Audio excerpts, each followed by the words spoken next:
In the beginning was the Logos, the Big Bang, the primordial Om. Big Bang theory says that the physical universe spiraled out of an unimaginably hot and dense single point, called a singularity, billions of times smaller than the head of a pin. It does not say why or how. The more mysterious something is, the more we take for granted that we understand it.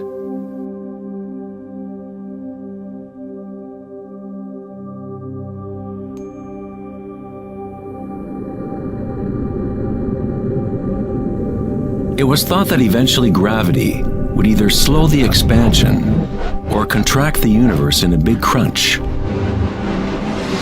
However, images from the Hubble Space Telescope show that the universe's expansion seems to be actually accelerating, expanding faster and faster as it grows out of the Big Bang. Somehow, there is more mass in the universe than physics predicted. To account for the missing mass, physicists now say that the universe consists of only 4% atomic matter, or what we consider normal matter. 23% of the universe is dark matter, and 73% is dark energy, what we previously thought of as empty space. It is like an invisible nervous system that runs throughout the universe, connecting all things.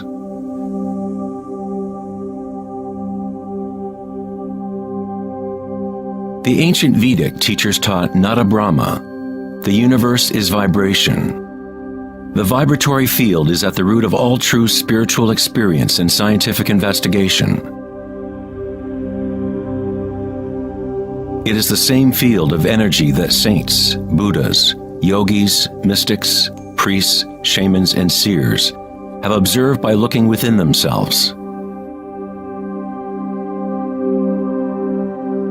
It has been called Akasha, the primordial Om, Indra's net of jewels, the music of the spheres, and 1,000 other names throughout history.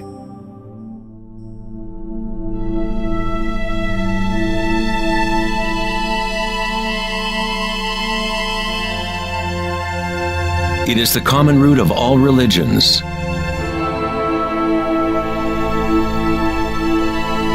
And the link between our inner worlds and our outer worlds.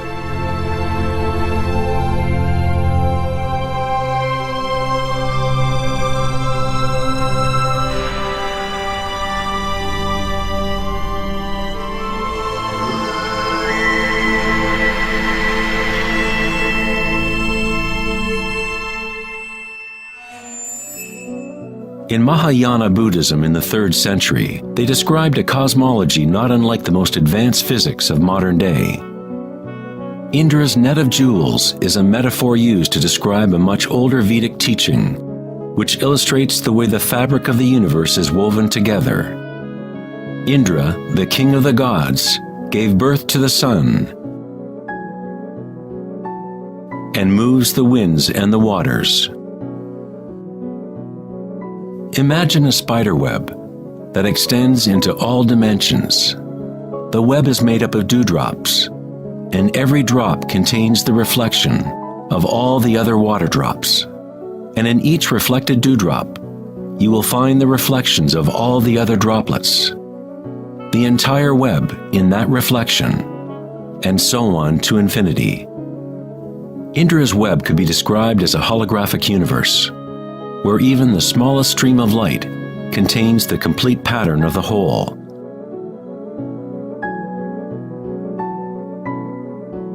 The Serbian-American scientist Nikola Tesla is sometimes referred to as the man who invented the 20th century. Tesla was responsible for discovering alternating current electricity and many other creations that are now part of everyday life. Because of his interest in the ancient Vedic traditions, Tesla was in a unique position to understand science through both an Eastern and Western model. Like all great scientists, Tesla looked deeply into the mysteries of the outer world, but he also looked deeply within himself. Like the ancient yogis, Tesla used the term akasha to describe the etheric field that extends throughout all things. Tesla studied with Swami Vivekananda, a yogi who brought the ancient teachings of India to the West. In the Vedic teachings, akasha is space itself, the space that the other elements fill, which exists simultaneously with vibration. The two are inseparable. Akasha is yin to prana's yang.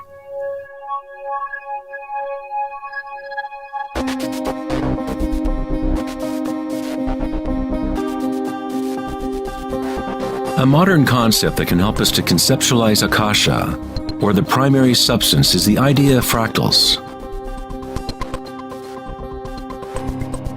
It wasn't until the 1980s that advances in computers allowed us to actually visualize and reproduce mathematically the patterns in nature. The term fractal was coined in 1980 by mathematician Benoit Mandelbrot, who studied certain simple mathematical equations that, when they are repeated, produce an unending array of changing mathematical or geometrical forms within a limited framework. They are limited, but at the same time, infinite. A fractal is a rough geometric shape that can be split into parts, each of which is at least approximately a reduced size copy of the whole pattern, a property called self-similarity. Mandelbrot's fractals have been called the thumbprint of God. Om Shrim Hrim Klim Lam Gam Ganapatiye Varavaradav Saravajanam Eva Shivaya Swaha. You are seeing artwork generated by nature itself. If you turn the Mandelbrot figure a certain way, it looks sort of like a Hindu deity or Buddha. This figure is being termed the Buddha-bro figure. Om Shrim Hrim Klim Lam Gam Ganapatiye Varavaradav Saravajanam Eva Shivaya Swaha.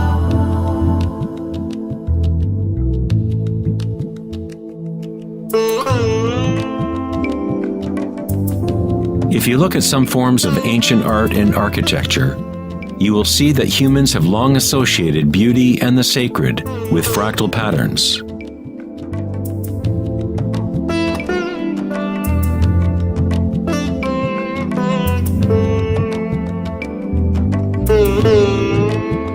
Infinitely complex, yet every part contains the seed to recreate the whole. Fractals have changed mathematicians' views of the universe and how it operates. With each new level of magnification, there are differences from the original. Constant change and transformation occurs as we traverse from one level of fractal detail to another. This transformation is the cosmic spiral, the embedded intelligence of the matrix of time-space.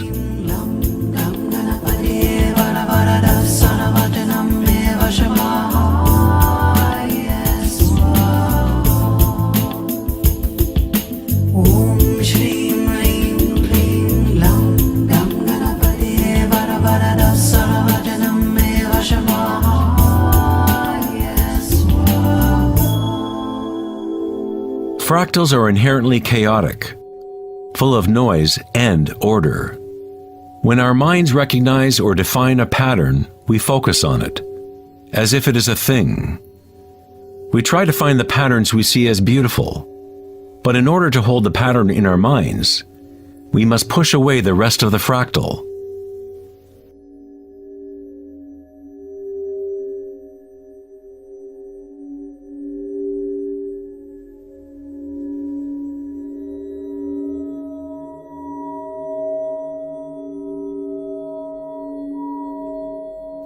To comprehend a fractal with the senses is to limit its movement. All energy in the universe is neutral, timeless, dimensionless. Our own creativity and capacity for pattern recognition is the link between the microcosm and macrocosm, the timeless world of waves, and the solid world of things. Observation is an act of creation through limitations inherent in thinking. We are creating the illusion of solidity, of things by labeling, by naming. The philosopher Kierkegaard said, "If you name me, you negate me." By giving me a name, a label, you negate all of the other things I could possibly be. You lock the particle into being a thing by pinning it down, naming it. But at the same time, you are creating it, defining it to exist. Creativity is our highest nature. With the creation of things comes time, which is what creates the illusion of solidity.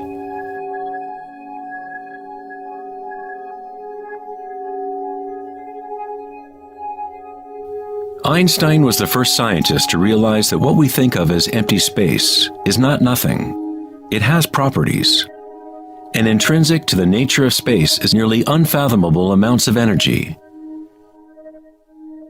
The renowned physicist Richard Feynman once said, "There is enough energy in a single cubic meter of space to boil all the oceans in the world."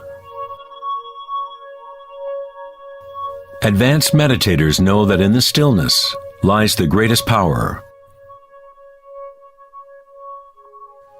The Buddha had yet another term for the primary substance, what he termed kalapas, which are like tiny particles or wavelets that are arising and passing away trillions of times per second.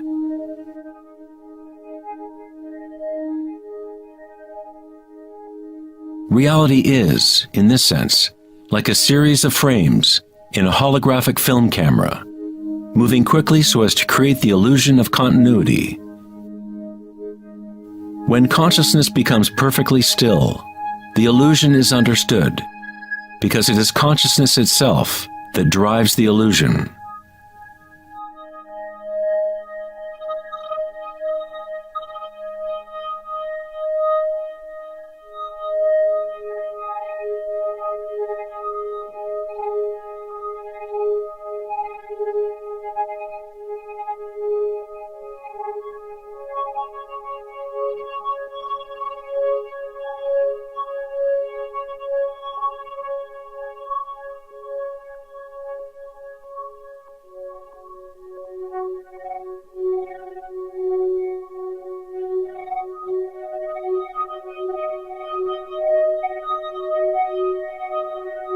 In the ancient traditions of the East, it has been understood for thousands of years that all is vibration. Nada Brahma, the universe is sound. The word nada means sound or vibration, and Brahma is the name for God. Brahma simultaneously is the universe and is the creator. The artist and the art are inseparable. In the Upanishads, one of the oldest human records from ancient India, it is said, Brahma the creator, sitting on a lotus, opens his eyes, and a world comes into being.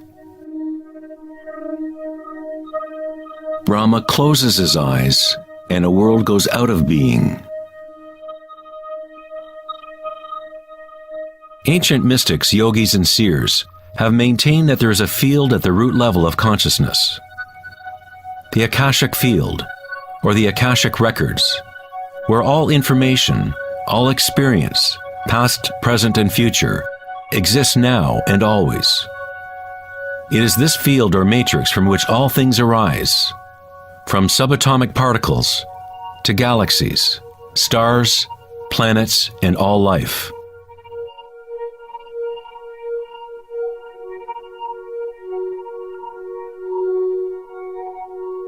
You never see anything in its totality, because it is made up of layer upon layer of vibration, and it is constantly changing, exchanging information with Akasha. A tree is drinking in the sun, the air, the rain, the earth. a world of energy moves in and out of this thing we call a tree. When the thinking mind is still, then you see reality as it is, all aspects together. The tree and the sky and the earth, the rain and the stars are not separate. Life and death, self and other, are not separate, just as the mountain and the valley are inseparable. In the Native American and other indigenous traditions, it is said that everything has spirit, which is simply another way of saying everything is connected to the one vibratory source. There is one consciousness, one field, one force that moves through all. This field is not happening around you, it is happening through you, and happening as you. You are the you in universe. You are the eyes through which creation sees itself. When you wake from a dream, you realize that everything in the dream was you. You were creating it. So-called real life is no different. Everyone, everything is you. The one consciousness looking out of every eye. Under every rock.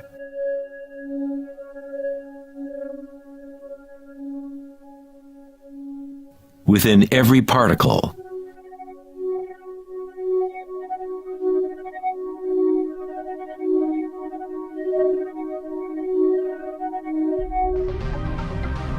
International researchers at CERN, the European Laboratory for Particle Physics, are searching for this field that extends throughout all things. But instead of looking within, they look to the outer physical world. Researchers at the CERN laboratory in Geneva, Switzerland, announced that they had found the Higgs boson, or the God particle. The Higgs boson experiments prove scientifically that an invisible energy field fills the vacuum of space. CERN's Large Hadron Collider consists of a ring 17 miles in circumference, in which two beams of particles race in opposite directions, converging and smashing together at nearly the speed of light. Scientists observe what comes out of the violent collisions. The standard model cannot account for how particles get their mass. Everything appears to be made of vibration, but there is no thing being vibrated. It is as if there has been an invisible dancer, a shadow, dancing hidden in the ballet of the universe. All the other dancers have always danced around this hidden dancer. We have observed the choreography of the dance, but until now we could not see that dancer.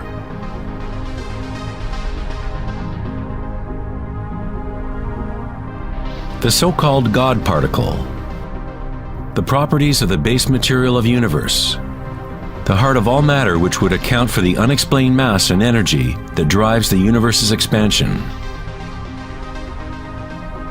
But far from explaining the nature of the universe, the discovery of the Higgs boson simply presents an even greater mystery, revealing a universe that is more mysterious than we ever imagined. Science is approaching the threshold between consciousness and matter.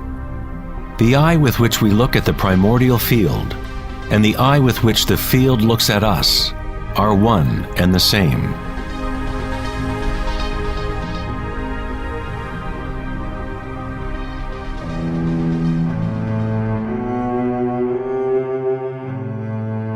The German writer and luminary Wolfgang von Goethe said, "The wave is the primordial phenomenon which gave rise to the world." Cymatics is the study of visible sound. The word cymatics comes from the Greek root cyma, which means wave or vibration.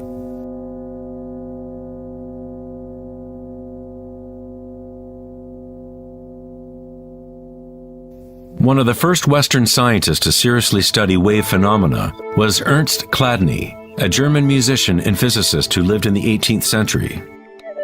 Chladni discovered that when he spread sand on metal plates and then vibrated the plates with a violin bow, the sand arranged itself into patterns. Different geometrical forms appeared depending on the vibration produced.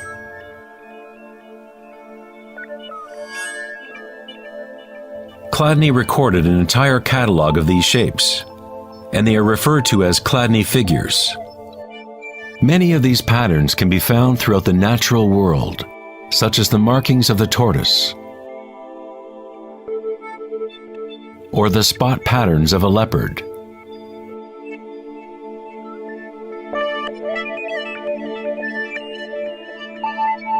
Studying Chladni patterns or cymatic patterns is one secret way in which high-end guitar, violin, and other instrument makers determine the sound qualities of the instruments they make.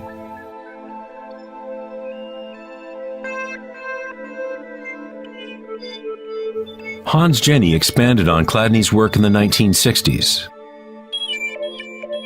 Using various fluids and electronic amplification to generate sound frequencies, and coined the term cymatics. If you run simple sine waves through a dish of water, you can see patterns in the water. Depending on the frequency of the wave, different ripple patterns will appear. The higher the frequency, the more complex the pattern. These forms are repeatable, not random. The more you observe, the more you start to see how vibration arranges matter into complex forms from simple repeating waves. This water vibration has a pattern similar to a sunflower.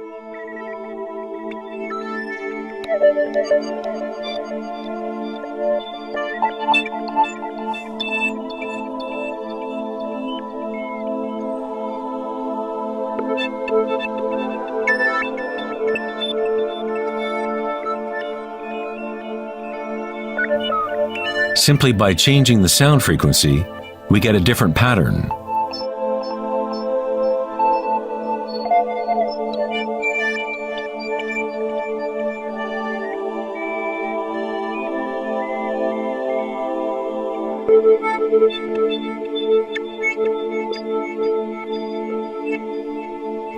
Water is a very mysterious substance.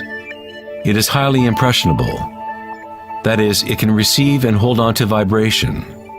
Because of its high resonance capacity and sensitivity, and an inner readiness to resonate, the water responds instantaneously to all types of sonic waves. Vibrating water and earth make up the majority of mass in plants and animals. It is easy to observe how simple vibrations in water can create recognizable natural patterns. But as we add solids and increase the amplitude, things get even more interesting.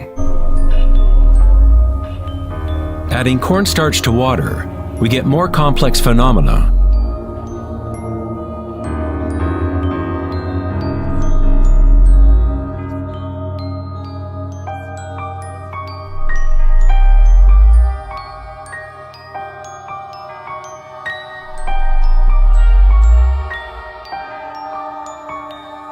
Perhaps the principles of life itself can be observed as vibrations move the cornstarch blob into what appears to be a moving organism.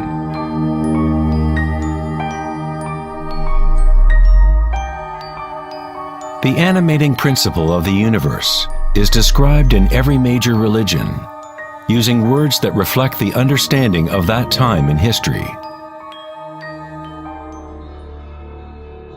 In the language of the Incas, the largest empire in pre-Columbian America, the word for human body is Alpa Kamasca, which means literally, animated earth.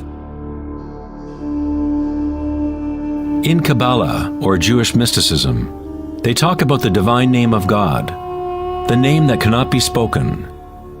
It cannot be spoken because it is a vibration that is everywhere. It is all words, all matter. Everything is the sacred word. The tetrahedron is the simplest shape that can exist in 3 dimensions. Something must have at least 4 points to have physical reality. The triangle structure is nature's only self-stabilizing pattern. In the Old Testament, the word tetragrammaton was often used to represent a certain manifestation of God. It was used when talking about the Word of God, or the special name of God, Logos or primordial Word.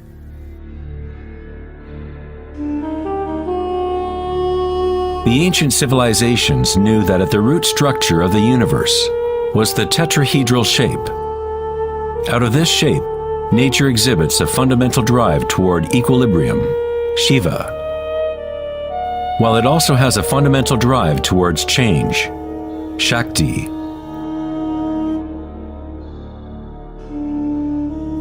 In the Bible, the Gospel of John usually reads, "In the beginning was the Word," but in the original text, the term used was logos. The Greek philosopher Heraclitus, who lived around 500 years before Christ, referred to the logos as something fundamentally unknowable, the origin of all repetition, pattern, and form. The Stoic philosophers who followed the teachings of Heraclitus identified the term with the divine animating principle pervading the universe.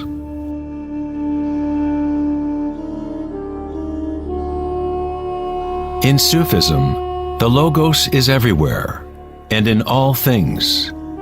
It is that out of which the unmanifest becomes manifest.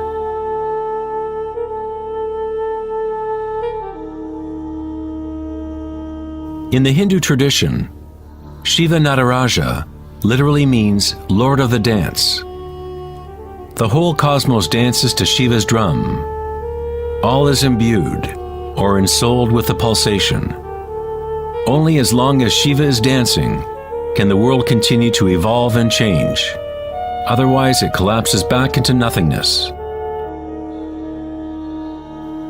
While Shiva is representative of our witnessing consciousness, Shakti is the substance or stuff of the world.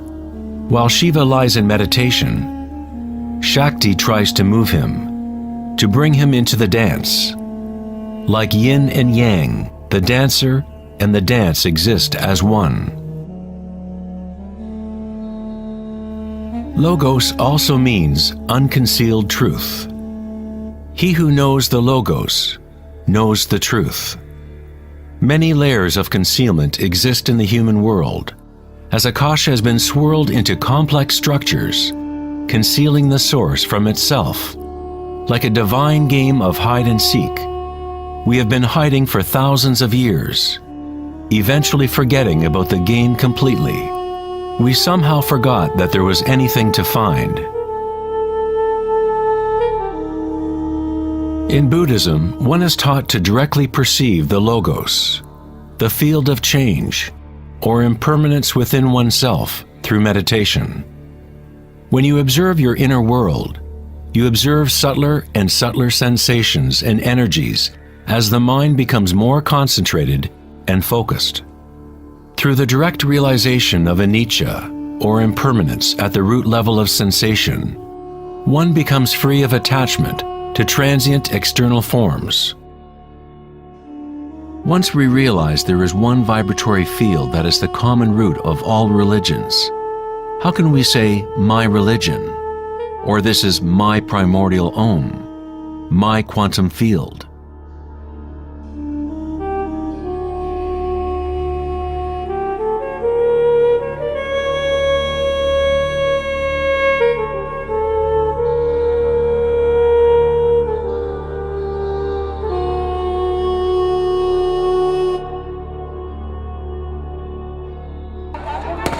The true crisis in our world is not social, political, or economic.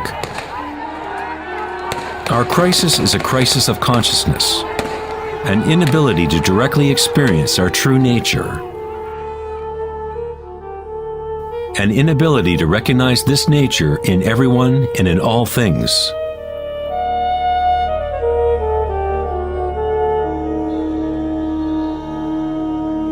In the Buddhist tradition, the Bodhisattva is a person with an awakened Buddha nature. A Bodhisattva vows to help to awaken every being in the universe, realizing that there is only one consciousness. To awaken one's true self, one must awaken all beings,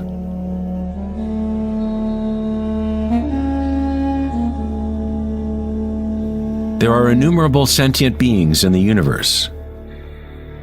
I vow to help them all to awaken. My imperfections are inexhaustible.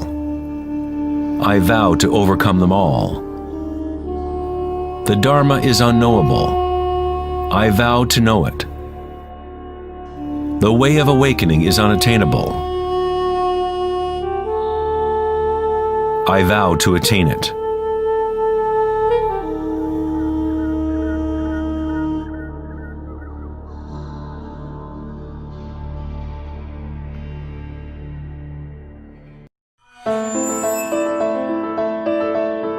The Pythagorean philosopher Plato hinted enigmatically that there was a golden key that unified all of the mysteries of the universe.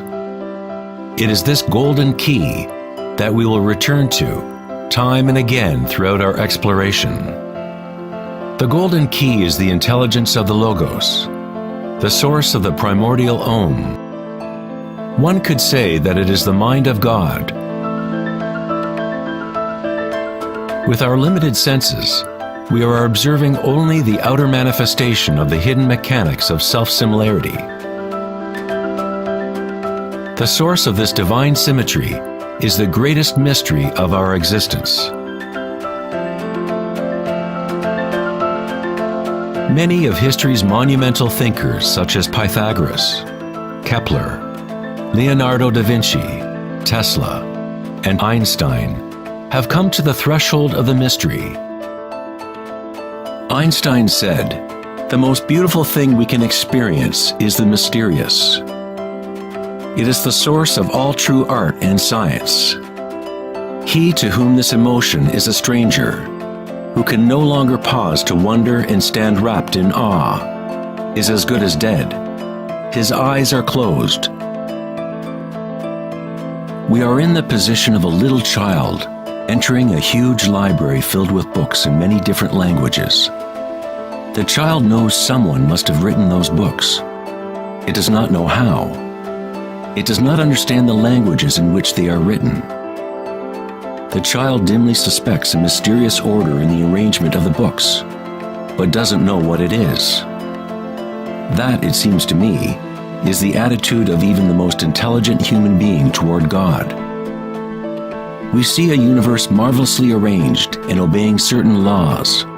Our limited minds cannot grasp the mysterious force that moves the constellations. Every scientist who looks deeply into the universe, and every mystic who looks deeply within the self, eventually comes face to face with the same thing: the primordial spiral.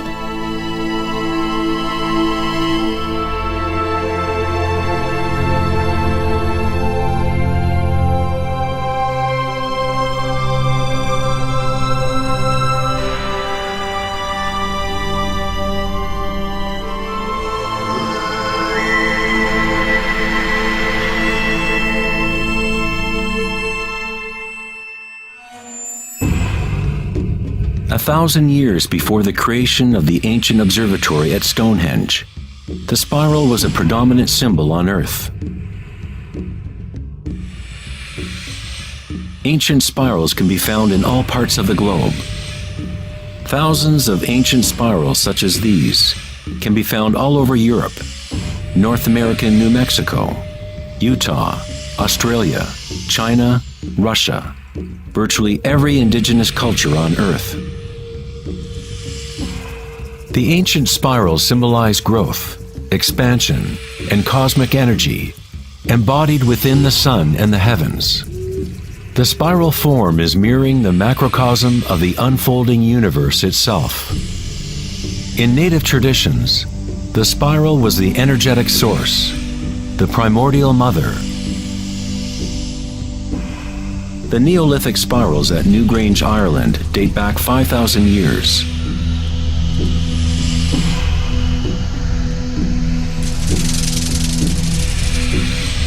They are 500 years older than the Great Pyramid of Giza, and they are just as enigmatic to modern observers. The spiral goes back to a time in history when humans were more connected to the Earth. to the cycles and spirals of nature, a time when humans were less identified with thoughts. The spiral is what we perceive to be the torque of the universe. Prana, or creative force, swirls akasha into a continuum of solid forms. Found at all levels between the macrocosm and the microcosm, from spiral galaxies to weather systems, to the water in your bathtub, to your DNA,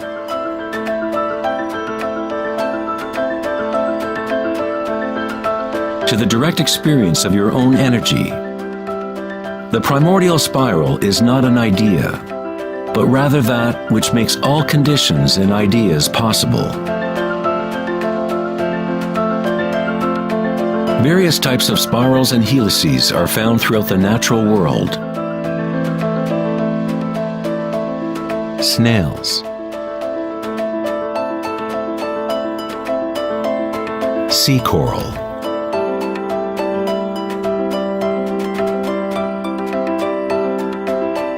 spiderwebs,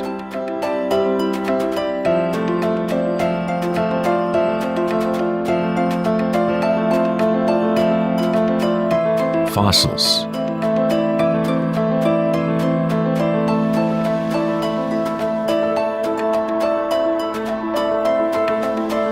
seahorses' tails,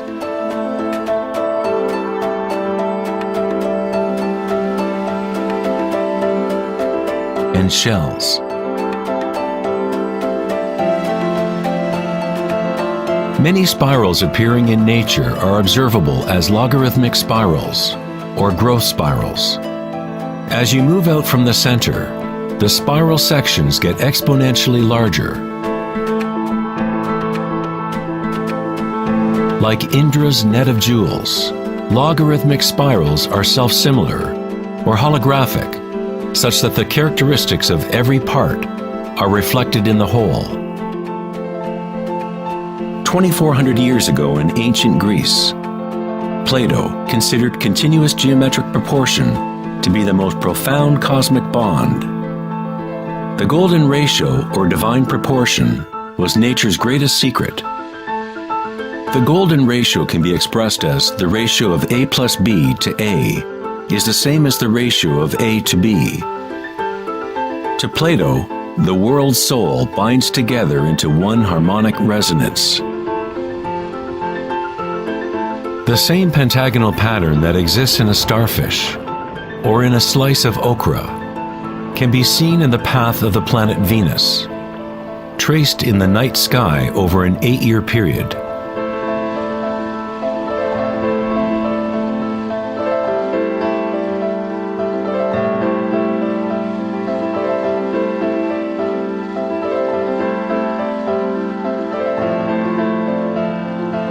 The intelligible world of forms above and the visible world of material objects below through this principle of geometric self-similarity.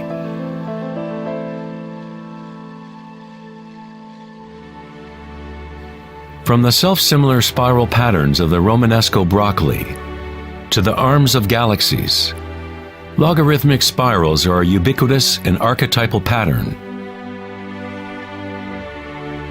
Our own Milky Way galaxy has several spiral arms which are logarithmic spirals with a pitch of about 12 degrees.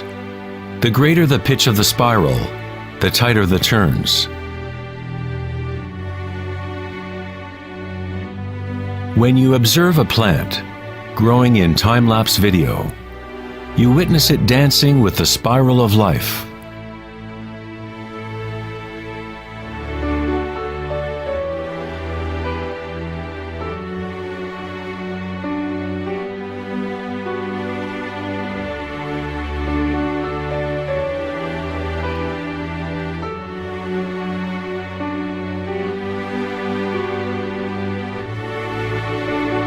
A golden spiral is a logarithmic spiral that grows outward by a factor of the golden ratio. The golden ratio is a special mathematical relationship that pops up over and over in nature. The pattern that is observable follows what is called the Fibonacci series, or Fibonacci sequence. The Fibonacci series unfolds such that each number is the sum of the previous two numbers. The German mathematician and astronomer Kepler discovered that self-similar spiral patterns are observable in the way leaves are arranged on stems of plants, or in the floret and petal arrangements of flowers. Leonardo da Vinci observed that the spacing of leaves was often in spiral patterns. These patterns are called phyllotaxis patterns, or leaf arrangement patterns.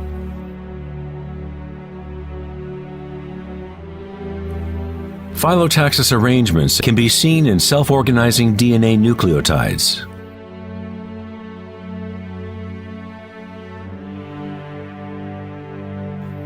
And in everything from the family trees of reproducing rabbits to pine cones, cacti, to snowflakes, and in simple organisms such as diatoms.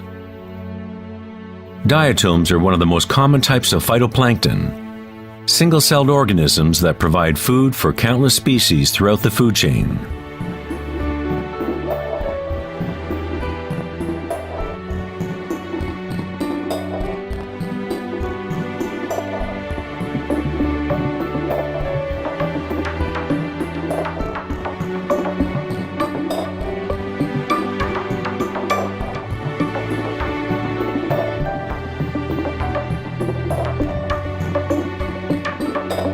How much math do you need to know to be a sunflower or a bee?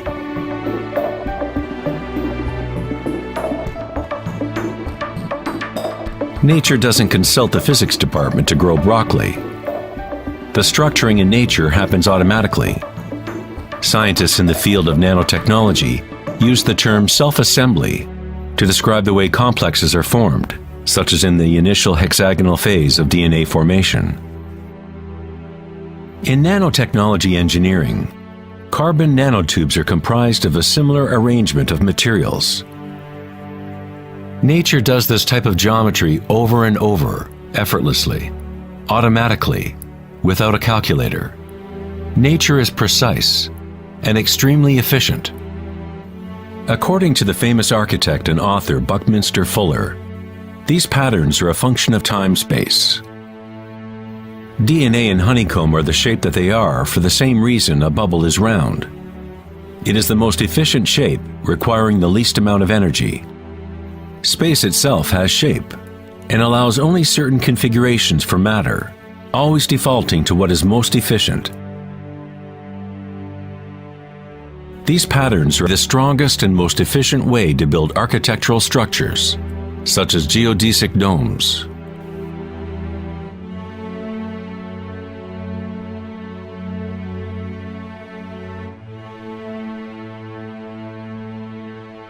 Logarithmic spiral patterns allow plants maximum exposure to insects for pollination, maximum exposure to sunlight and rain, and allow them to efficiently spiral water towards their roots. Birds of prey use the logarithmic spiral pattern to stalk their next meal. Flying in a spiral is the most efficient way to hunt.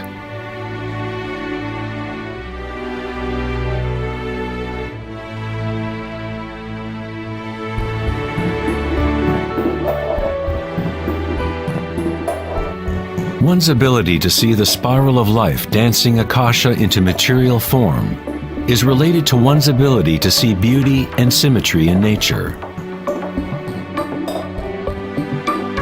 Poet William Blake said, "The vegetative universe opens like a flower from the earth's center, in which is eternity.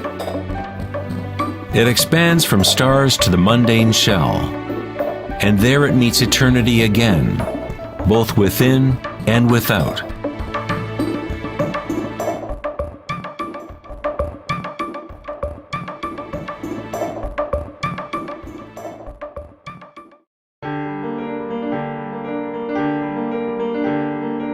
The study of patterns in nature is not something that is very familiar in the West. But in ancient China, this science was known as Li. Li reflects the dynamic order and pattern in nature.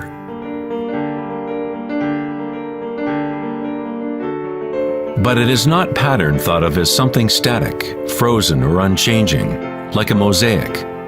It is dynamic pattern as embodied in all living things.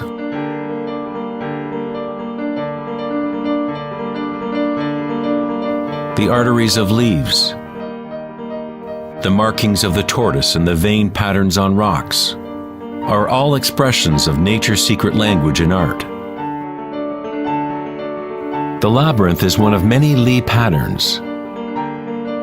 It is found in coral structures, mushrooms like the morel, cabbages, and in the human brain.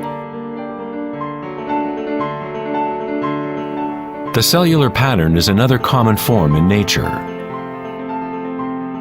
There are a myriad of different cellular structures, but all have a similar orderliness defined by their purpose and function.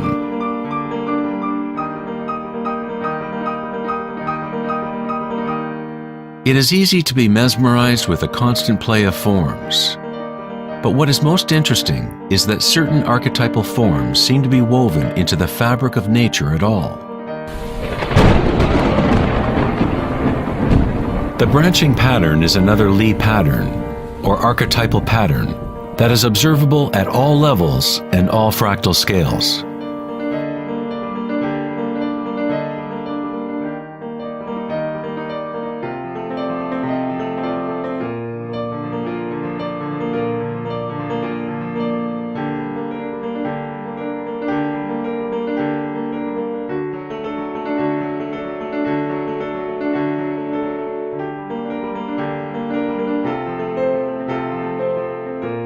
Take for example this incredible image of a supercomputer simulation known as the Millennium Run, showing the distribution of dark matter in the local universe. It was created by the Max Planck Society in Germany. Dark matter is essentially what we previously thought of as empty space. It is like an invisible nervous system that runs throughout the universe.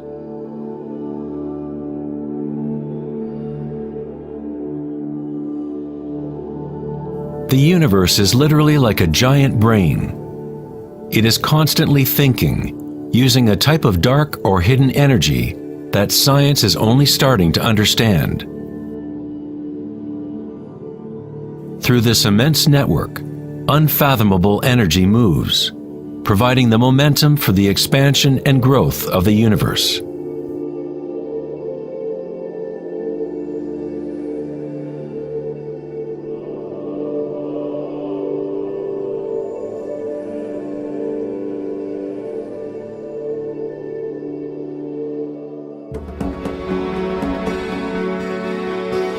Nature creates branching patterns automatically when we set up the right conditions.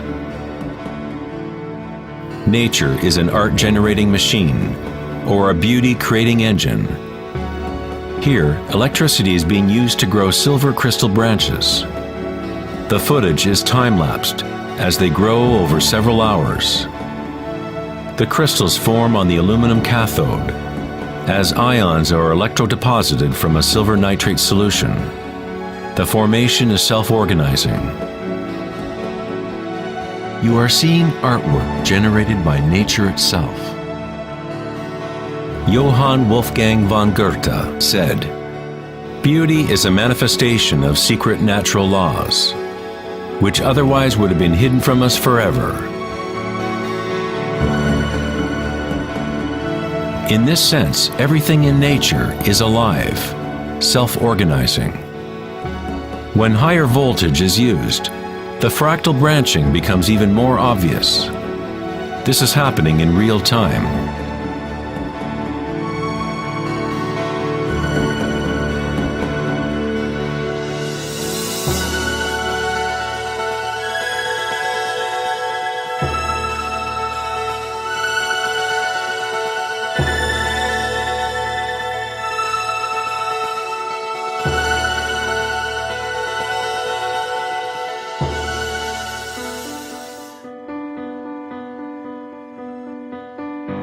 In the human body, tree-like structures and patterns are found throughout.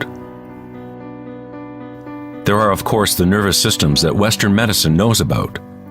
But in Chinese, Ayurvedic, and Tibetan medicine, the energy meridians are a central component to understanding how the body functions. The nadis, or energy meridians, form tree-like structures. A post-mortem examination will not reveal the chakras or the nadis, but that does not mean they do not exist. You need to refine your tool that you use to look. You must first learn to quiet your own mind. Only then you will observe these things first within yourself. In electrical theory, the less resistance in a wire, the more easily it can carry energy. When you cultivate equanimity through meditation, it creates a state of non-resistance in your body.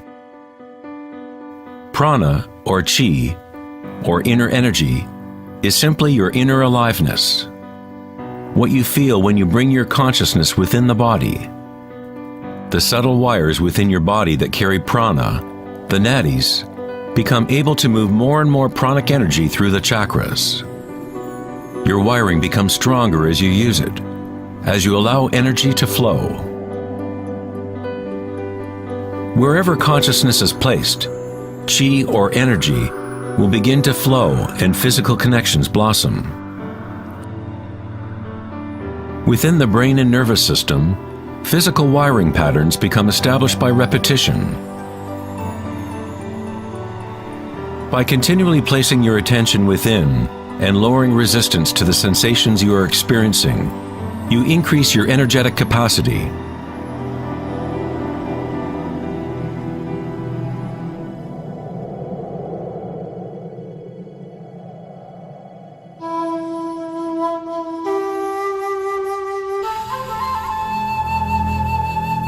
In Taoism, the yin-yang symbol represents the interpenetration of the spiral forces of nature.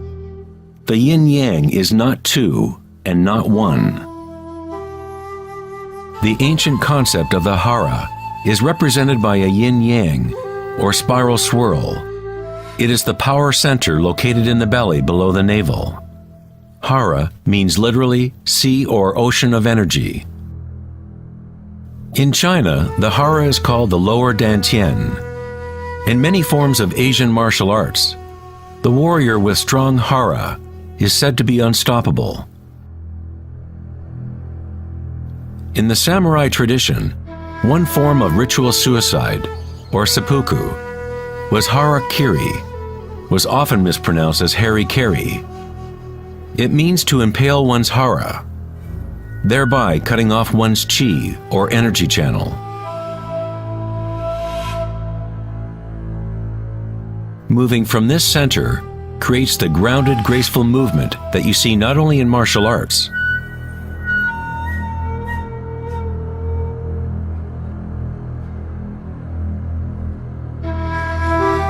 but in great golfers,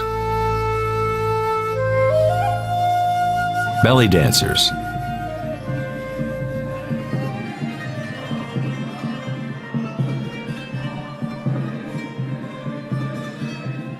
and Sufi whirling dervishes. It is the cultivation of single-pointed, disciplined consciousness that is the essence of hara, the stillness in the eye of the hurricane.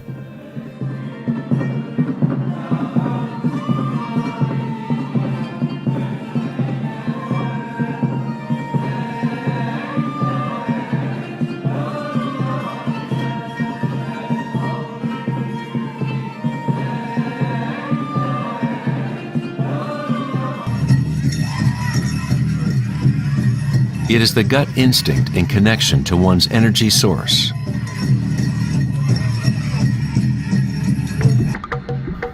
A person with good hara is connected to the earth and to the intuitive wisdom that connects all beings.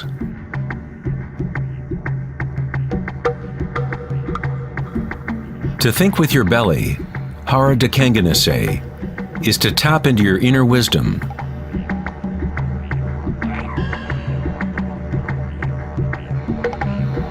The ancient Australian Aborigines concentrated on the same area, just below the navel, where the cord of the great rainbow serpent lay coiled. Again, a representation of the evolutionary energy in humankind. It is no accident that it is in the hara where new life begins.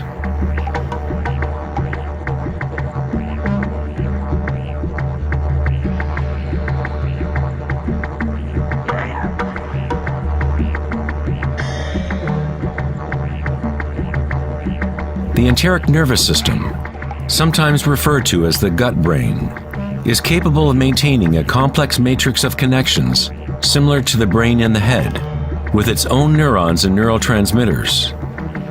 It can act autonomously, that is, with its own intelligence. You could say that the gut brain is a fractal version of the head brain, or perhaps the head brain is a fractal version of the gut brain. A healthy bear has strong hara. When a bear knows where to forage for herbs, it follows the movement of chi through its senses, centered in the hara or belly. This is the bear's connection to the dream lodge, the place in native traditions where all knowledge comes from, to the spiral of life.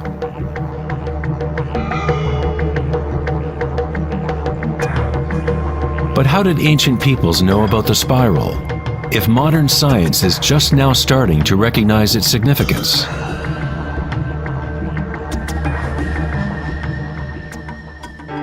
Ask the bees, for they have not forgotten how to love. Bees have a special connection to the source, as part of a symbiotic system, helping beauty and diversity to flourish. They are a bridge between the macrocosm and the microcosm. There is one heart that connects all, a hive mind, if you will. Like an open brain, the hive sends out its dreams into the world to be manifested.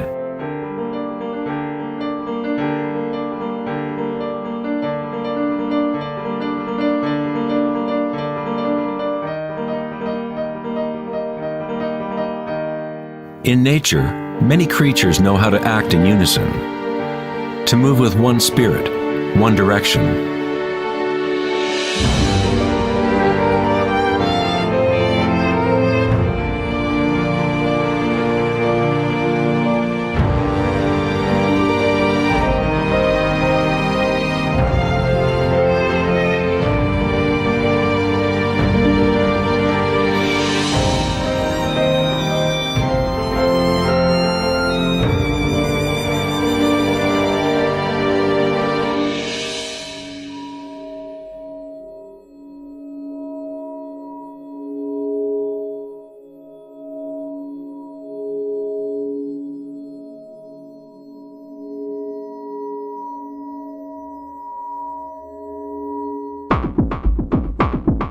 But not all benefit the other species around them. For example, the locust will devour everything in its path.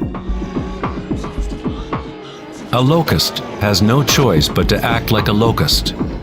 It will never make honey or pollinate plants the way a bee does. A locust's behavior is rigid, but a human is unique in that we can act like a bee or we can act like a locust. We are free to change and manipulate the patterns of how we interact with the world. We can exist symbiotically or as a parasite.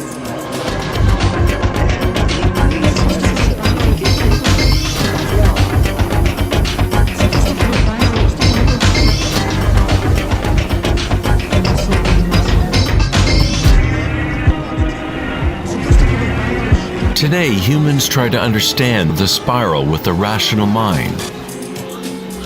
But it was never thinking that connected us to the spiral of life. Watch and fear. We have always been connected.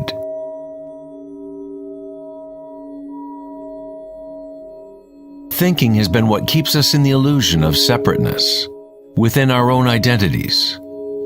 Thinking is the creation of separateness, the experience of limitation. The more we align with thought, the more removed we become from the source. Ancient cultures that were less thought-oriented align themselves with the spiral in a more direct and personal way than we do today. In ancient India, Kundalini is a representation of one's inner energy, which moves in snake-like or helix-like pattern up the spine. In the ancient yogic traditions of India, the inner worlds of people at that time were comparable to those of Hara-centered cultures. To balance the power of the spiral with the stillness of your witnessing consciousness is to align with your full evolutionary potential, to blossom into the unique multifaceted being you were designed to be. Ida, the feminine or moon channel, is connected to the right brain, and Pingala, the masculine or sun channel, connected to the left brain. When these two channels are in balance, energy flows up a third channel, Sushumna, along the center of the spine, energizing the chakras and unlocking one's full evolutionary potential. The word chakra is an ancient Sanskrit word meaning energy wheel. Kundalini is nothing less than the primordial spiral that dances your human life into existence. It is a different order of energy than we normally understand, like a bridge from gross matter to the most subtle energies. You are that bridge. Kundalini is not energy that can be forced by will, effort, and friction. It is analogous to growing a flower. All we can do as good gardeners is prepare the soil in proper conditions and let nature take its course.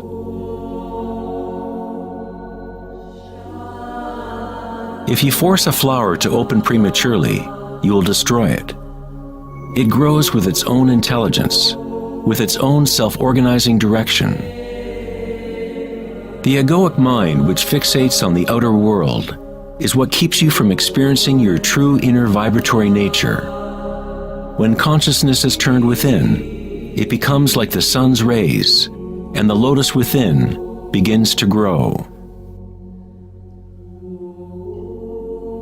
As Kundalini awakens within oneself, one begins to see the signature of the spiral in all things, in all patterns within and without. This spiral is the link between our inner worlds and our outer worlds.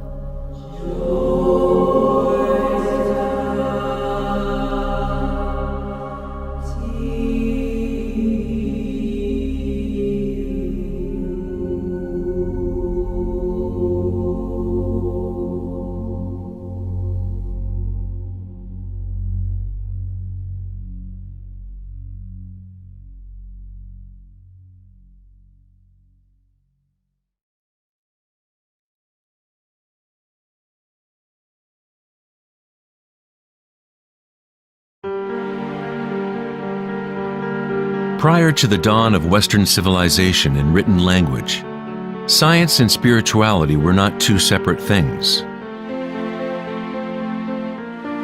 In the teachings of the great ancient traditions, the outer search for knowledge and certainty was balanced by an inner feeling of impermanence and intuitive understanding of the spiral of change.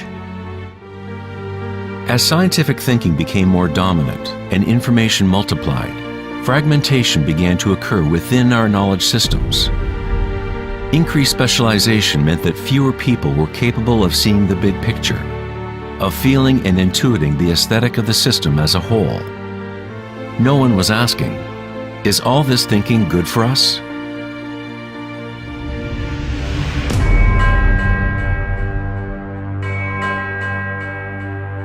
The ancient knowledge is here in our midst, hidden in plain view, but we are too preoccupied with our thoughts to recognize it. This forgotten wisdom is the way to restore the balance between the inner and the outer, yin and yang, between the spiral of change and the stillness at our core.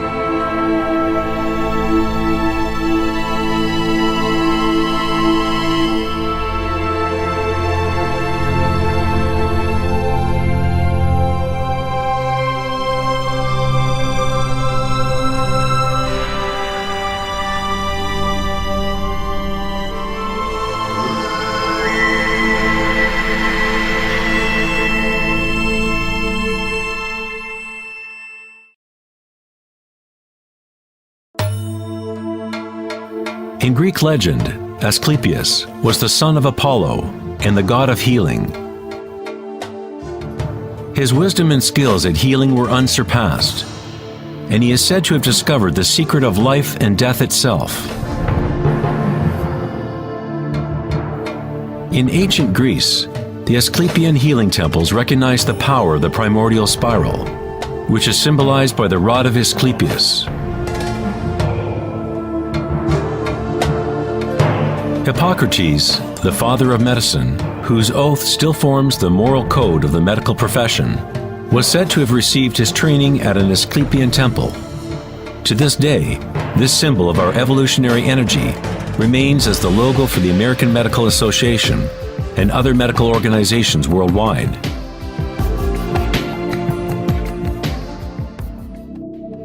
In Egyptian iconography, the snake and bird represent the duality or polarity of human nature.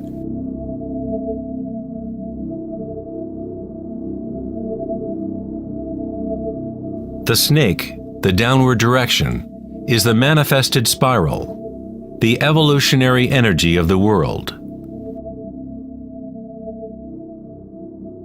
The bird is the upward direction, the upward current oriented towards the sun, or awakened single-pointed consciousness, the emptiness of Akasha.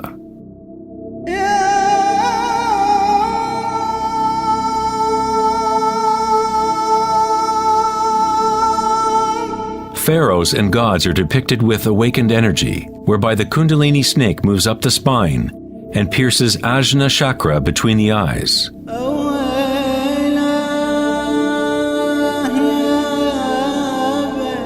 This is referred to as the Eye of Horus. In the Hindu tradition, the bindi is also representative of the third eye, the divine connection to spirit.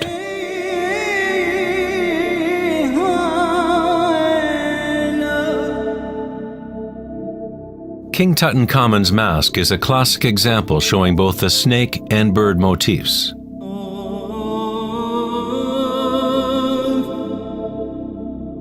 The Mayan and Aztec traditions combine the serpent and bird motif into one god, Quetzalcoatl or Kukulkan. The winged serpent god represents the awakened evolutionary consciousness, or awakened Kundalini.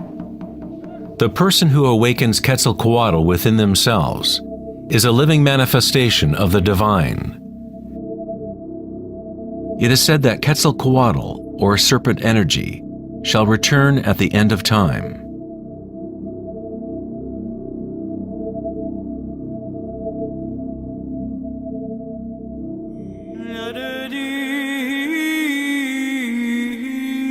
The snake and bird symbols can be found within Christianity as well. Their true meaning may be more deeply encrypted, but the meaning is the same as in other ancient traditions. In Christianity, the bird or dove, often seen above Christ's head, represents Holy Spirit, or Kundalini Shakti, as it rises to the sixth chakra and beyond. The Christian mystics called Kundalini by another name, Holy Spirit. In John 3:12, it says, "And as Moses lifted up the serpent in the wilderness, so must the Son of Man be lifted up." Jesus and Moses awakened their Kundalini energy, bringing awakened consciousness to the unconscious reptilian forces that drive human craving. Jesus was said to have spent 40 days and nights in the desert, during which time he was tempted by Satan. Similarly, the Buddha was tempted by Mara as he sat to reach enlightenment under the Bodhi tree, or wisdom tree. Both Christ and Buddha had to turn away from the lure of sensory pleasures and worldly grasping.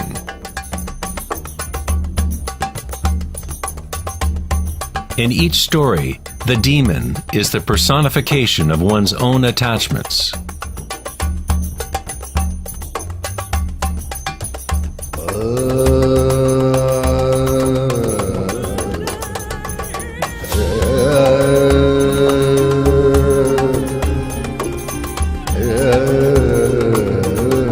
If we read the Adam and Eve story in the light of the Vedic and Egyptian traditions, we find that the serpent guarding the tree of life is Kundalini. The apple represents the lure and temptation of the external sensory world, distracting us from the knowledge of the inner world, the tree of knowledge within.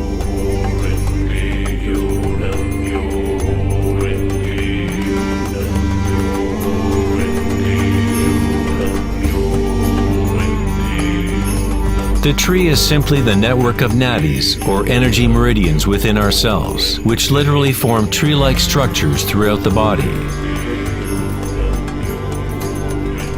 In our egoic quest for external gratification, we have cut ourselves off from the knowledge of the inner world, our connection to Akasha and the wisdom source.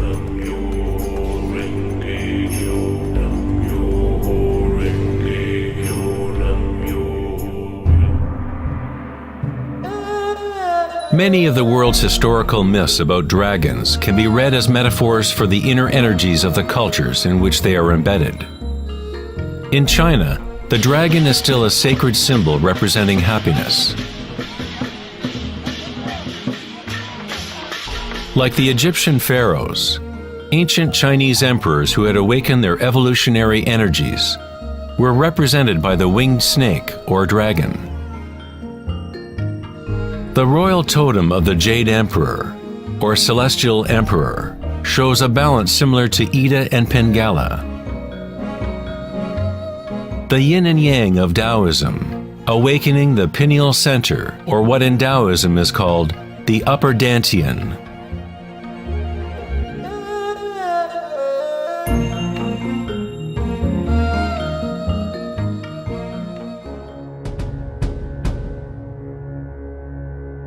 Nature is full of different light detection and assimilation mechanisms. For example, a sea urchin can actually see with its spiky body, which acts as one big eye. Urchins detect light striking their spines and compare the beam's intensities to get a sense of their surroundings.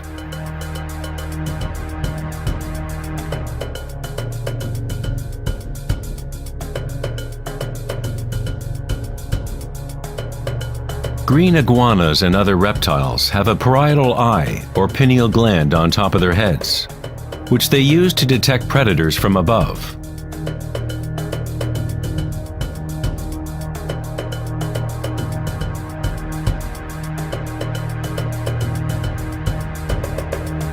The human pineal gland is a small endocrine gland that helps to regulate waking and sleeping patterns. Even though it is buried deep inside the head, the pineal gland is sensitive to light. The philosopher Descartes recognized that the pineal gland area, or third eye, was the interface between consciousness and matter. Almost everything is symmetrical in the human body: 2 eyes, 2 ears, 2 nostrils. Even the brain has 2 sides. But there is one area of the brain that is not mirrored. This is the pineal gland area and the energetic center that surrounds it. On a physical level, unique molecules are formed naturally by the pineal gland, such as DMT. DMT also forms naturally at the moment of birth and moment of death, literally acting as a unique bridge between the world of the living and the dead. DMT is produced naturally during states of deep meditation and samadhi, or through entheogenic means. For example, ayahuasca is used in the shamanic traditions of South America to remove the veil between the inner and outer worlds.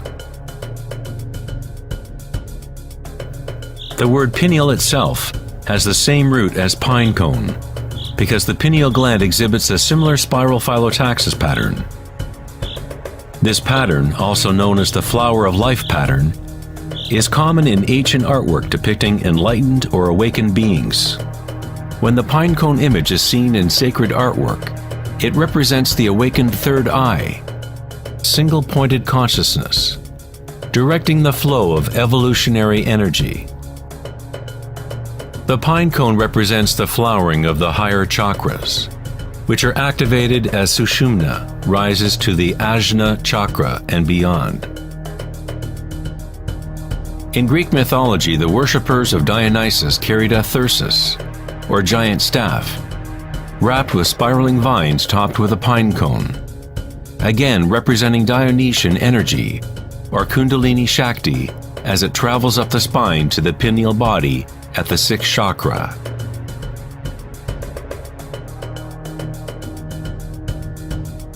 In the heart of the Vatican, you might expect a giant sculpture of Jesus or Mary, but instead we find a giant pine cone statue, indicating that in Christian history, there may have been knowledge of the chakras in Kundalini, but for whatever reason it was kept from the masses.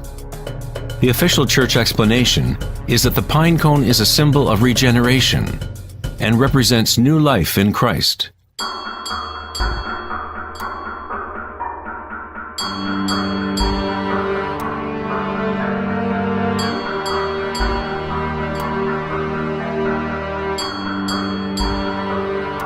The 13th century philosopher and mystic Meister Eckhart said, "The eye with which I see God and the eye with which God sees me is one and the same." In the King James Bible, Jesus said, "The light of the body is the eye. If therefore thine eye be single, thy whole body shall be full of light."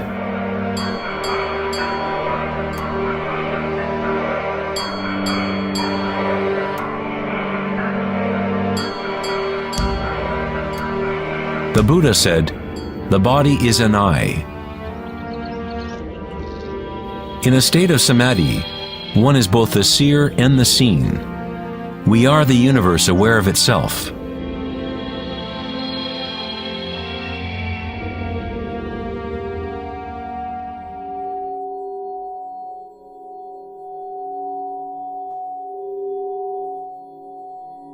When Kundalini is activated, it stimulates the sixth chakra and pineal center, and this area starts to regain some of its evolutionary functions.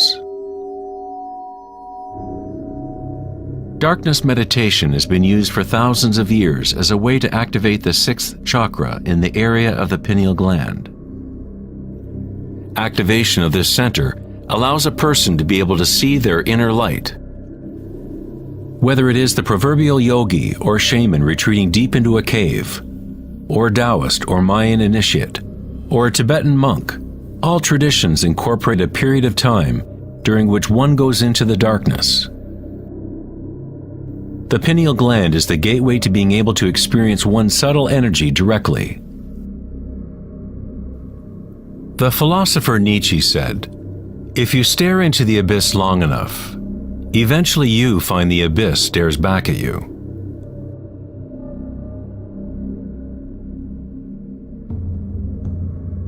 Dolmens, or ancient portal tombs, are among the oldest remaining structures on Earth. Most date to the Neolithic period of 3000 to 4000 BC, and some in Western Europe are 7000 years old. The dolmen was used to enter into perpetual meditation, as a way for a human to bridge the inner and outer worlds. As one continues to meditate in total darkness, eventually one begins to observe inner energy or light as the third eye becomes active. The circadian rhythms, which are governed by the sun and moon channels, no longer control the functions of the body, and a new rhythm is established.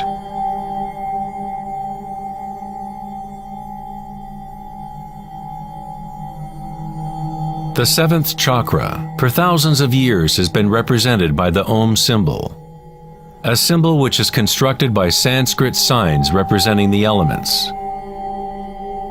When Kundalini rises beyond the sixth chakra, it begins to create an energy halo. Halos appear consistently in the religious paintings of different traditions, in all different parts of the world.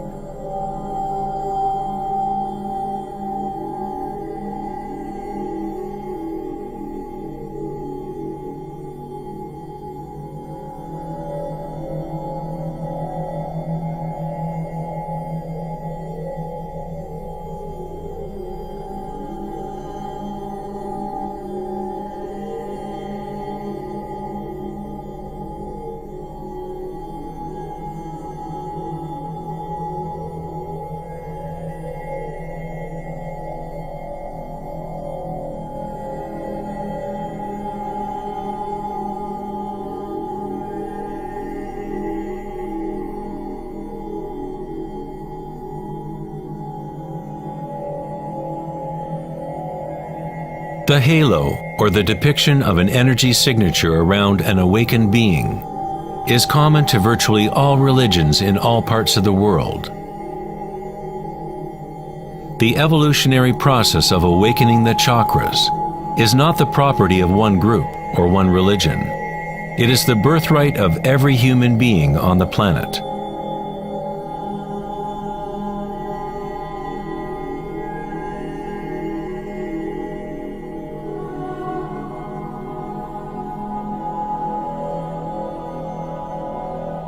The crown chakra is the connection to the divine, that which is beyond duality, beyond name and form. Akhenaten was a pharaoh, whose wife was Nefertiti. He is referred to as the son of the sun. He rediscovered Aten, or the Word of God within himself, uniting Kundalini and consciousness.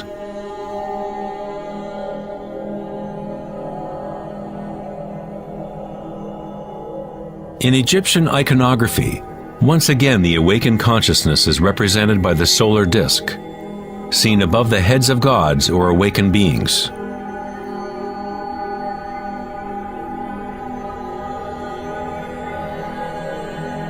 In Hindu and yogic traditions, this halo is called Sahasrara, the thousand-petal lotus.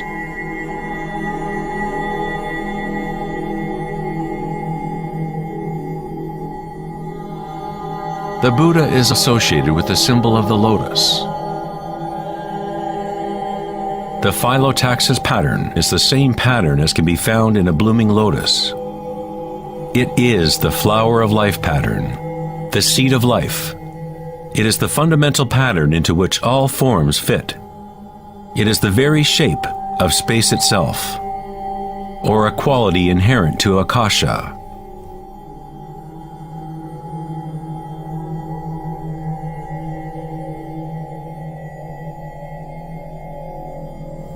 At one time in history, the flower of life symbol was prevalent all over Earth. The flower of life is found guarded by lions at the entrance of the most holy places in China and other parts of Asia.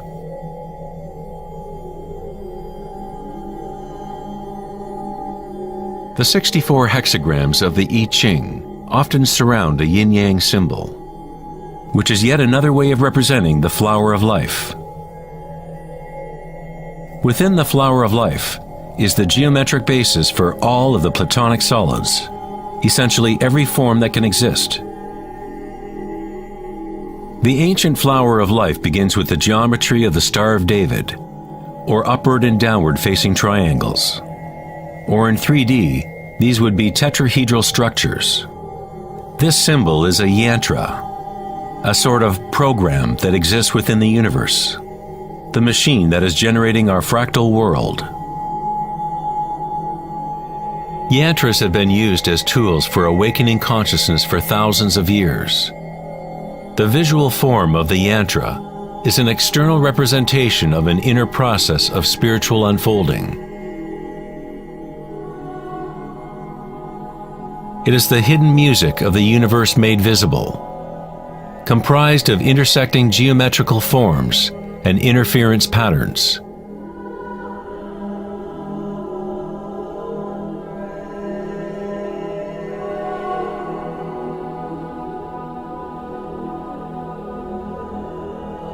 Each chakra is a lotus, a yantra, a psychophysiological center through which the world can be experienced.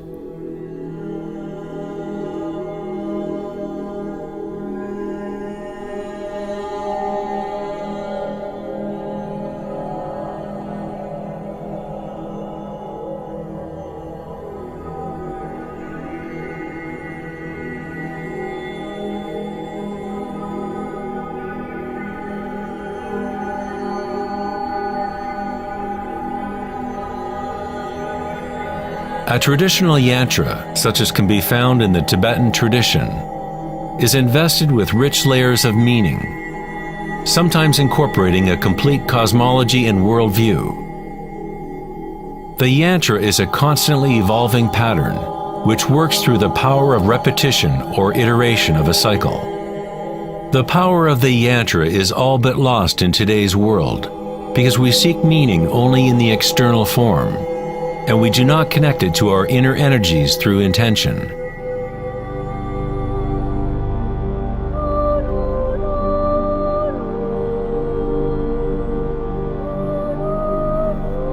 There is a good reason why priests, monks, and yogis traditionally have been celibate. Today, all but a tiny few know why they are practicing celibacy, because the true purpose has become lost. Quite simply, if your energy is going into producing more sperm or eggs, as the case may be, then there is not as much to fuel the rising of Kundalini, which activates the higher chakras. Kundalini is life energy, which is also sexual energy.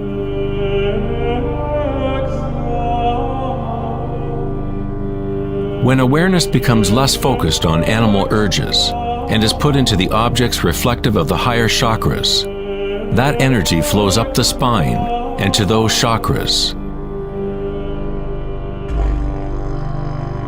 Many of the tantric practices teach how to master sexual energy so that it can be used for higher spiritual evolution.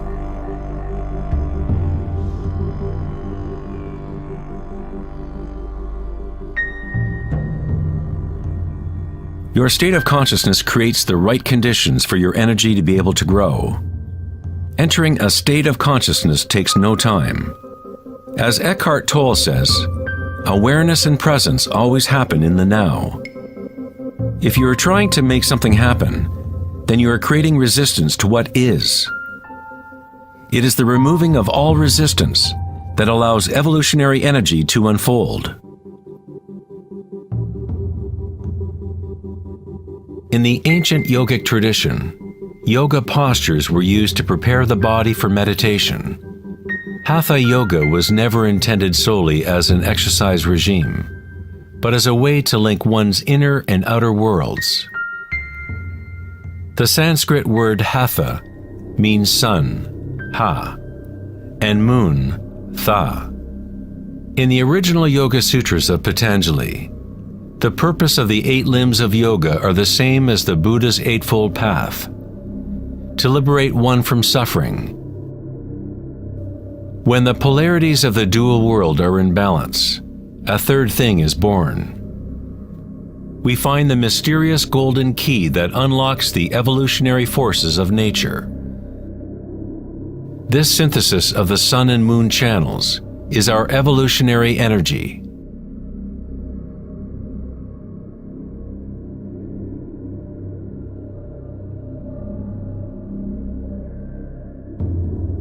Because humans are now identified almost exclusively with their thoughts and the outer world, it is a rare individual that achieves a balance of the inner and outer forces, which allow Kundalini to awaken naturally. For those identified only with the illusion, Kundalini will always remain a metaphor, an idea, rather than a direct experience of one's energy and consciousness.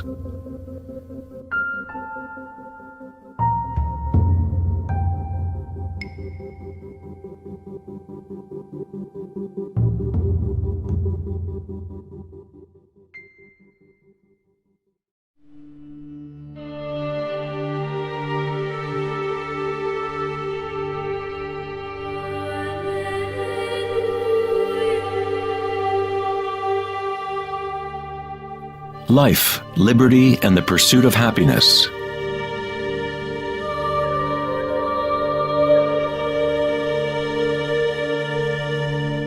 We live our lives pursuing happiness out there, as if it is a commodity. We have become slaves to our own desires and craving.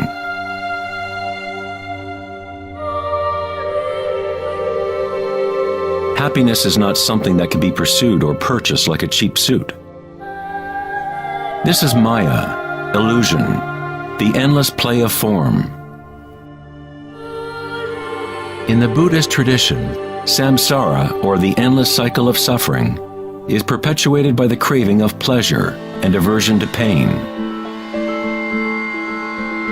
Freud referred to this as the pleasure principle. Everything we do is an attempt to create pleasure, to gain something that we want, or to push away something undesirable that we don't want. Even a simple organism like the paramecium does this. It is called response to stimulus. Unlike a paramecium, humans have more choice. We are free to think, and that is the heart of the problem. It is the thinking about what we want that has gotten out of control.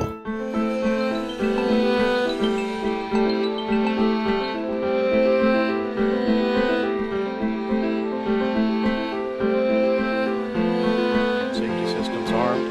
10, 9, 8, 7, 6, 5, 4, 3, 2, 1, 0, and liftoff of Endeavour, going where east and west do meet at the International Space Station. The dilemma of modern society is that we seek to understand the world not in terms of archaic inner consciousness, but by quantifying and qualifying what we perceive to be the external world by using scientific means and thought. Thinking has only led to more thinking and more questions. We seek to know the innermost forces which create the world and guide its course. But we conceive of this essence as outside of ourselves, not as a living thing intrinsic to our own nature.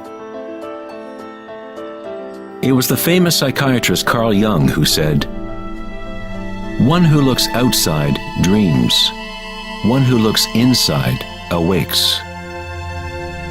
It is not wrong to desire to be awake, to be happy. What is wrong is to look for happiness outside when it can only be found inside.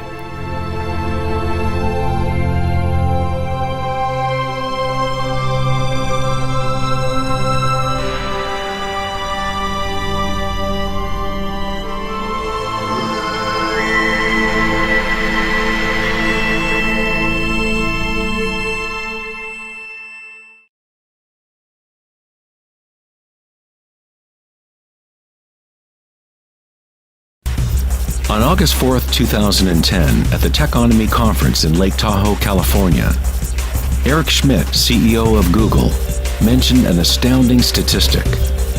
Every 2 days now, we create as much information as we did from the dawn of civilization up until 2003, according to Schmidt.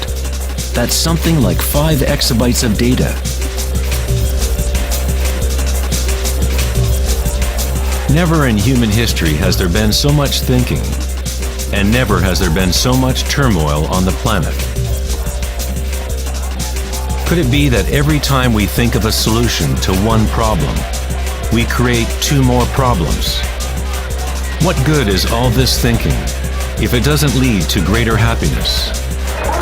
Are we happier, more equanimous, more joyful as a result of all this thinking? Or does it isolate us, disconnect us from a deeper and more meaningful experience of life?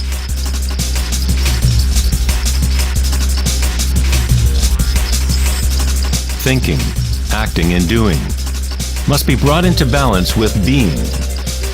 After all, we are human beings, not human doings.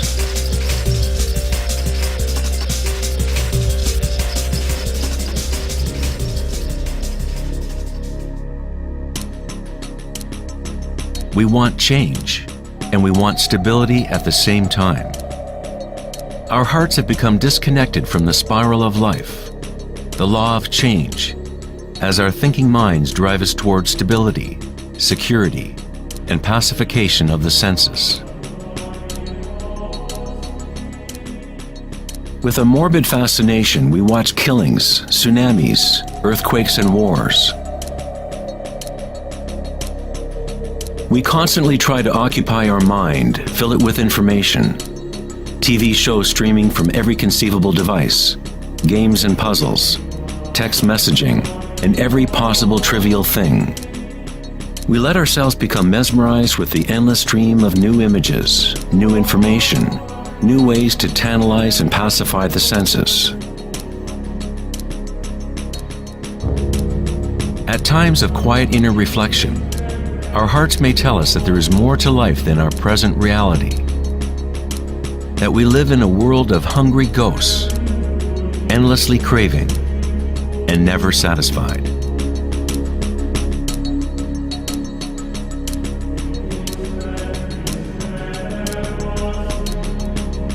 We have created a maelstrom of data flying around the planet to facilitate more thinking, more ideas about how to fix the world, to fix the problems that only exist because the mind has created them.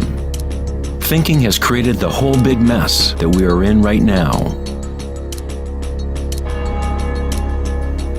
We wage wars against diseases, enemies, and problems. The paradox is that whatever you resist persists. The more you resist something, the stronger it gets. Like exercising a muscle, you are actually strengthening the very thing you want to rid yourself of. So then, what is the alternative to thinking? What other mechanism can humans use to exist on this planet?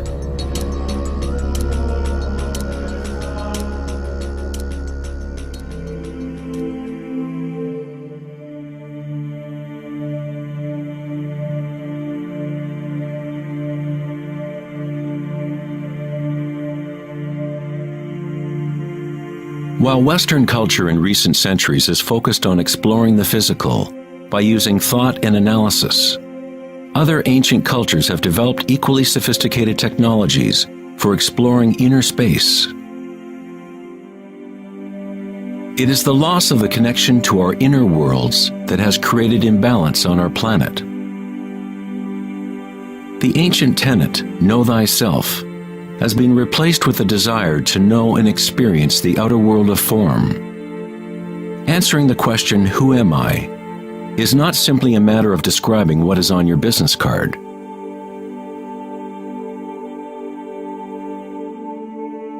In Buddhism, you are not the content of your consciousness. You are not merely a collection of thoughts or ideas, because behind the thoughts is the one who is witnessing the thoughts.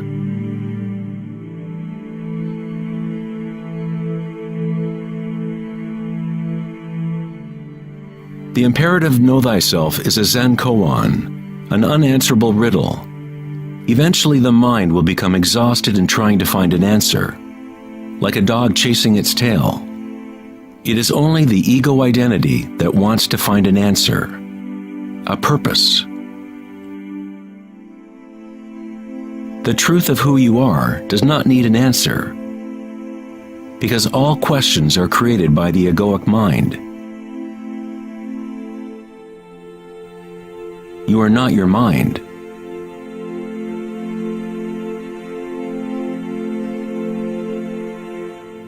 The truth lies not in more answers, but in less questions. As Joseph Campbell said, I don't believe people are looking for the meaning of life as much as they are looking for the experience of being alive.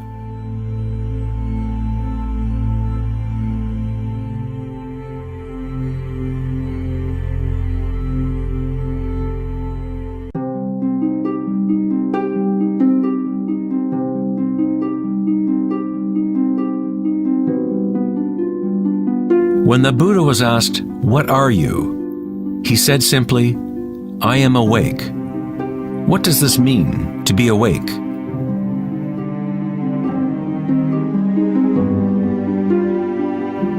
The Buddha does not say exactly, because the flowering of each individual life is different. But he does say one thing: it is the end of suffering. Every major religious tradition has a name for the state of being awake: heaven, nirvana, or moksha. A quiet mind is all you need to realize the nature of the stream. All else will happen once your mind is quiet. In that stillness, inner energies wake up and work without effort on your part. As the Taoists say, Qi follows consciousness. By being still, one begins to hear the wisdom of the plants and animals, the quiet whispers in dreams, and one learns the subtle mechanism by which those dreams come into material form. In the Tao Te Ching, this kind of living is called Wei Wu Wei, doing, not doing. The Buddha spoke of the middle way as the path that leads to enlightenment. Aristotle described the golden mean, the middle between two extremes, as the path of beauty. Not too much effort, but not too little either. Yin and yang in perfect balance.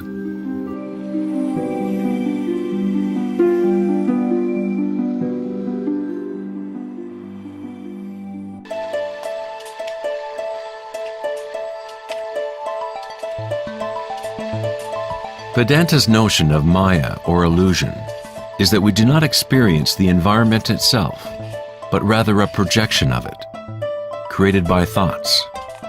Of course, your thoughts let you experience the vibratory world in a certain way, but our inner equanimity need not be contingent on external happenings. The belief in an external world, independent of the perceiving subject, is fundamental to science. But our senses only give us indirect information. Our notions about this mind-made physical world are always filtered through the senses, and therefore always incomplete. There is one field of vibration underlying all of the senses. People with a condition called synesthesia sometimes experience this vibratory field in different ways. Synesthetes can see sounds as colors or shapes, or associate qualities of one sense with another. Synesthesia refers to a synthesis or intermingling of the senses. The chakras in the senses are like a prism, filtering a continuum of vibration. All things in the universe are vibrating, but at different rates and frequencies. The Eye of Horus is made up of 6 symbols, each representing the senses. Like the ancient Vedic system, thought is considered to be a sense.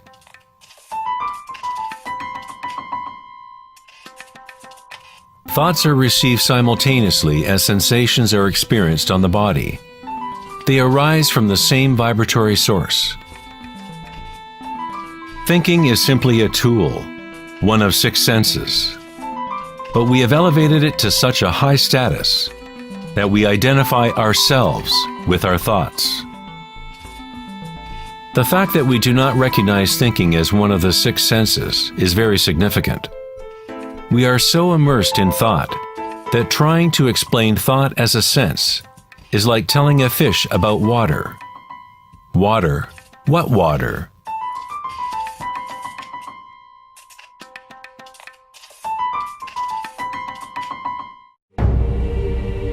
In the Upanishads, it is said, "Not that which the eye can see, but that whereby the eye can see. Know that to be Brahman, the eternal, and not what people here adore. Not that which the ear can hear, but that whereby the ear can hear. Know that to be Brahman, the eternal, and not what people here adore. Not that which speech can illuminate, but that by which speech can be illuminated. Know that to be Brahman, the eternal, and not what people here adore."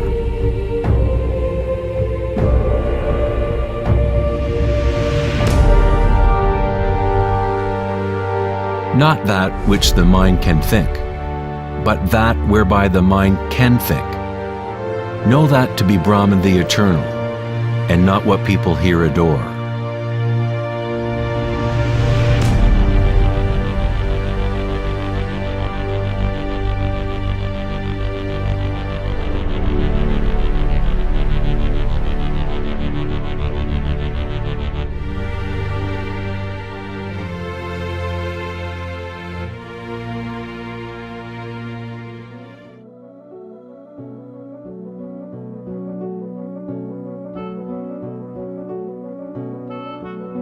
In the last decade, great advances have taken place in the area of brain research. Scientists have discovered neuroplasticity, a term which conveys the idea that the physical wiring of the brain changes according to the thoughts moving through it. As Canadian psychologist Donald Hebb put it, neurons that fire together, wire together.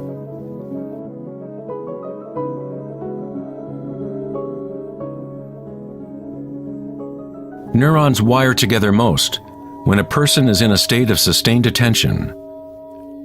What this means is that it is possible to direct your own subjective experience of reality. Literally, if your thoughts are ones of fear, worry, anxiety, and negativity, then you grow the wiring for more of those thoughts to flourish. If you direct your thoughts to be ones of love, compassion, gratitude, and joy, you create the wiring for repeating those experiences. But how do we do that if we are surrounded by violence and suffering? Isn't this some kind of delusion or wishful thinking? Neuroplasticity is not the same as the New Age notion that you create your reality by positive thinking. It is actually the same thing that the Buddha taught 2,500 years ago. Vipassana meditation, or insight meditation, could be described as self-directed neuroplasticity. You accept your reality exactly as it is, as it actually is. But you experience it at the root level of sensation, at the vibratory or energetic level, without the prejudice or influence of thought, through sustained attention at the root level of consciousness. The wiring for an entirely different perception of reality is created.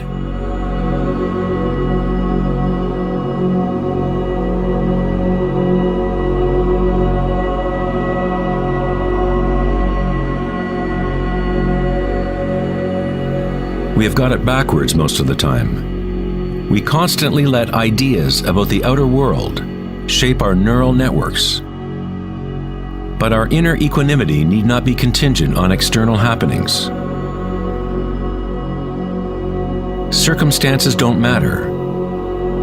Only my state of consciousness matters. Meditation in Sanskrit means to be free of measurement, free of all comparison, to be free of all becoming. You are not trying to become something else. You are okay with what is. The way to rise above the suffering of the physical realm is to totally embrace it, to say yes to it, so it becomes something within you, rather than you being something within it.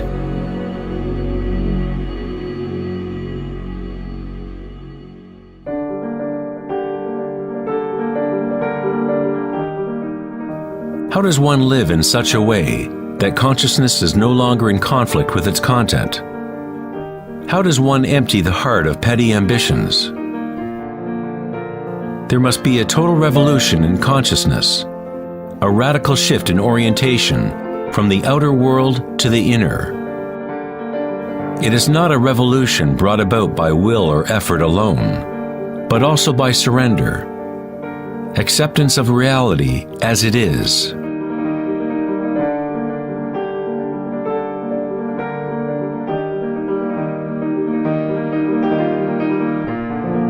The image of Christ's open heart powerfully conveys the idea that one must open to all pain.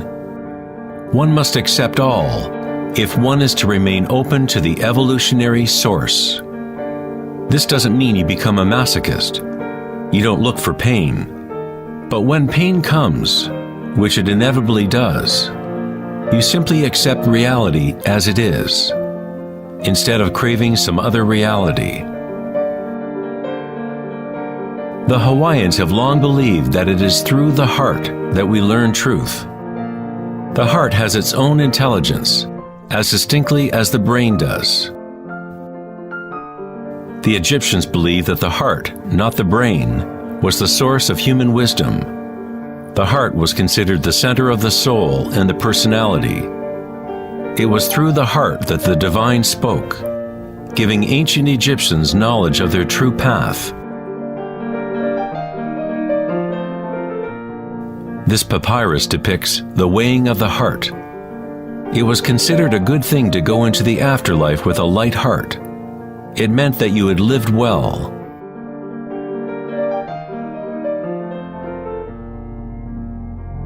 One universal or archetypal stage that people experience in the process of awakening the heart center is the experience of one's own energy as the energy of the universe.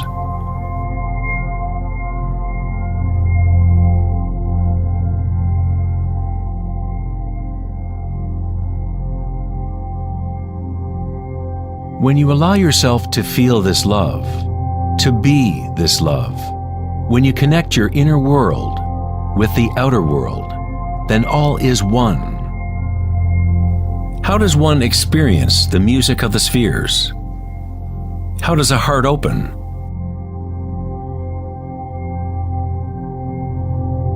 Sri Ramana Maharshi said, "God dwells in you, as you, and you don't have to do anything to be God realized or self-realized. It is already your true and natural state. Just drop all seeking, turn your attention inward, and sacrifice your mind to the one self, radiating in the heart of your very being. For this to be your own presently lived experience, self-inquiry is the one direct and immediate way.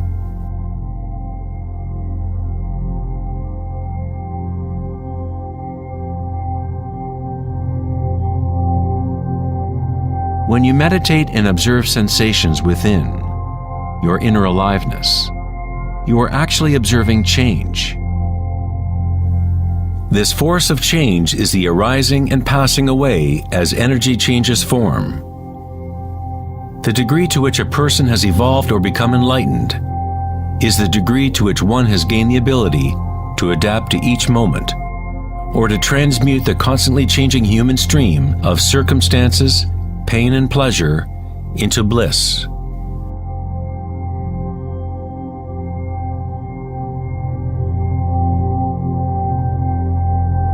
Leo Tolstoy, author of War and Peace, said, "Everyone thinks of changing the world, but no one thinks of changing him or herself."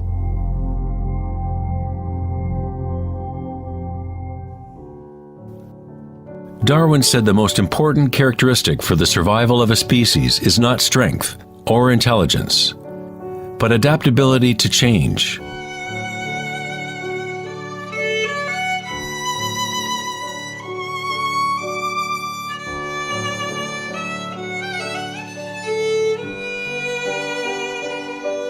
One must become adept at adapting. This is the Buddhist teaching of anicca. Everything is arising and passing away, changing, constantly changing. Suffering exists only because we become attached to a particular form.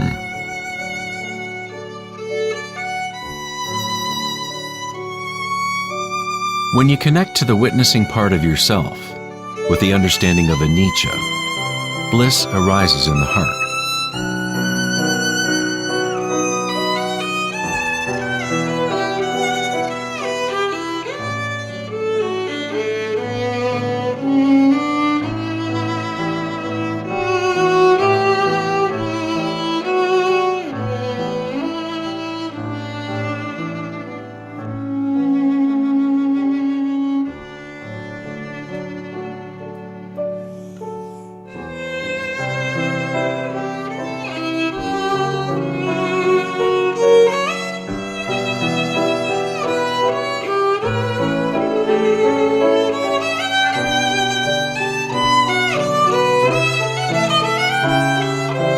Saints, sages, and yogis throughout history unanimously describe one sacred union that occurs in the heart. Whether it is the writings of St. John of the Cross, Rumi's poetry, or the tantric teachings of India, all of these different teachings try to express the subtle mystery of the heart. In the heart is the union of Shiva and Shakti, masculine penetration into the spiral of life, and feminine surrender to change. Witnessing and unconditional acceptance of all that is. In order to open your heart, you must open yourself to change. To live in the seemingly solid world, dance with it, engage with it, live fully, love fully, but yet know that it is impermanent, and that ultimately all forms dissolve and change. Bliss is the energy that responds to stillness. It comes from emptying consciousness of all content. The content of this bliss energy born of stillness is consciousness, a new consciousness of the heart, a consciousness that is connected to all that is.